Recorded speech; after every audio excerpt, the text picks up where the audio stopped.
Assalamualaikum warahmatullahi wabarakatuh. Nama saya Fitri Hanifah dari kelas B4 Malam 2017 Prodi Bahasa Inggris.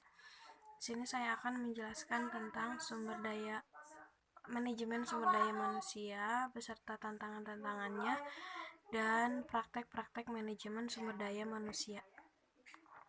Sumber daya manusia salah satu unsur penunjang organisasi, dapat diartikan sebagai manusia yang bekerja di lingkungan suatu organisasi. Disebut personil, tenaga kerja, karyawan, atau staf-staf yang lainnya. Atau potensi manusiawi sebagai penggerak organisasi dan dalam mewujudkan eksistensinya atau potensi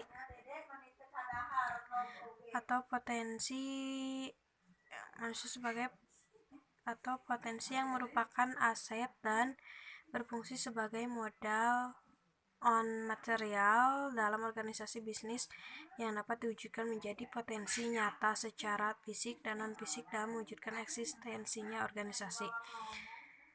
Manajemen sangat dibutuhkan oleh setiap organisasi atau perusahaan, yaitu mencapai tujuan dari organisasi atau perusahaan tersebut. Yang kedua, untuk menjaga keseimbangan di antara tujuan yang bertentangan.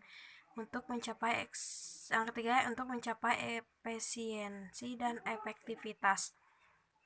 Jadi SDM suatu proses pemanfaatan secara efektif dan efisien melalui kegiatan perencanaan dan semua potensi yang dimiliki oleh manusia yang dapat disumbangkan atau diberikan kepada masyarakat untuk menghasilkan barang atau jasa.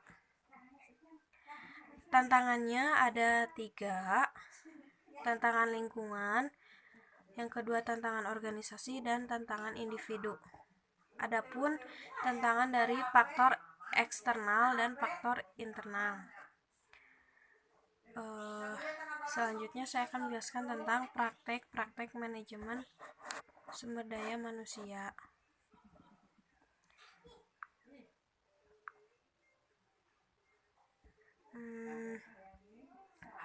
Praktek manajemen sumber daya manusia ada 7, yaitu yang pertama internal career opportunities, pengembangan sistem karir yang hendak semakin memberikan kepastian mengenai ketersediaan karir dan juga kepastian terhadap jenjang karir karyawan. Yang kedua, training sistem formal atau pelatihan formal. Organisasi dapat memberikan training formal secara atau mengacu pada skill yang harus dikuasai dan beberapa sosialisasi. Ketiga, sistem penilaian kinerja yang didasarkan pada hasil kerja ataupun perilaku kerja. Perilaku kerja berdasarkan perilaku fokus pada perilaku karyawan yang penting untuk berkinerja secara efektif. Yang keempat, profit sharing plan, pembagian hasil berupa material yang didasarkan pada kinerja organisasi. Kelima, employment security.